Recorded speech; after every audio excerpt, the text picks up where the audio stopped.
Hello everyone and welcome to Reporte 7. My name is Hector Montiel Romero, and in this channel we'll be talking about a subject which I am passionate about, which is sports management and business in sports.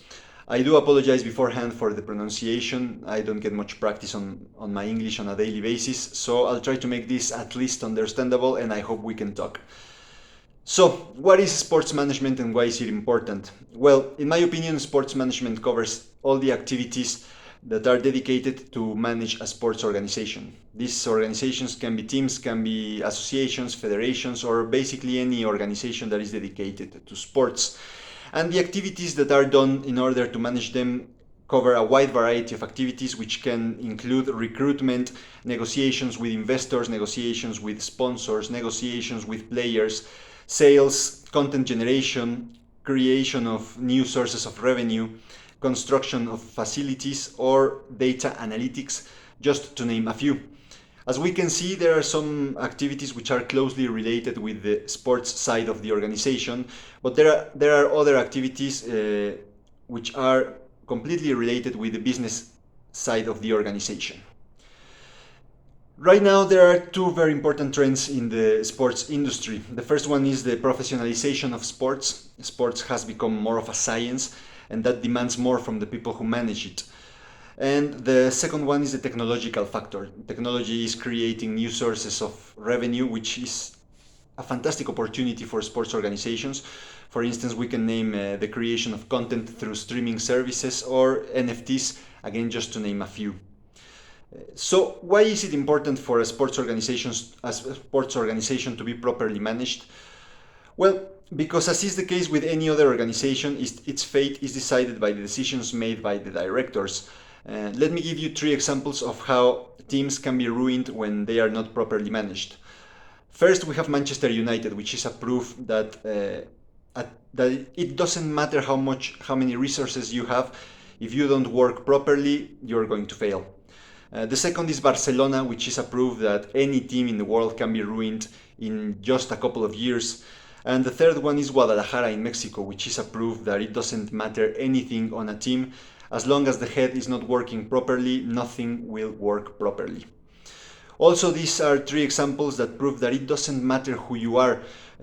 Today's sport industry is hyper competitive, and if you do not do things properly in the office and if you do not make good decisions, you will fail. It doesn't matter who you are. We'll also be talking about business in sports, which also covers a wide variety of subjects, which can be broadcasting rights, negotiations, sports accessories industry, sponsorships, or the sports betting industry, again, just to name a few. This is also a passionate subject, and this is also a hyper competitive industry. So, sports has become a super attractive product for two kinds of entities. First, for sponsors, because through sports they can reach a massive audience, even sometimes global. And the second one is investors, because sports can represent multiple sources of income, which is highly attractive for investors. So, is it a bad thing that soccer and in general sports has become a business?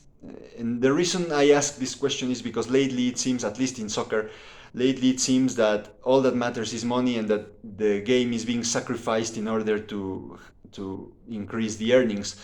However, no, I do not believe it is a bad thing. I believe it is a very positive thing that soccer has become a business because of a simple reason. More money can translate into better players, better stadiums, better facilities, better tournaments, and more spectacle in the end, which is what we as fans of the sport desire. The problem comes when all that matters is money, and the problem comes when management doesn't respect the sport. In my opinion, the goal of a proper sports management should be to find the correct balance between this business side of the organization and the sports side of the organization. And in order to do that, you have to understand that you have to respect the game. You have to respect its essence. You have to respect the team, respect the players, and respect the fans. And I do believe that is achievable. So that's what we'll be talking about in this channel. I really don't think to be a specific fan of sports in order to enjoy this. For example, I believe that if you enjoy business, you will find a fascinating world here. So thank you for coming with me. Please tell me what you like, what you don't like about this, so I can improve the channel. Also, please feel free to tell me what topics you'd like us to talk about. I'd love for this to become a community of sports management and business in sports. And if you enjoyed the video, please like and subscribe. I'll see you next week with our first topic. We'll be talking about FIFA and its attempt to regulate soccer agents. See you then.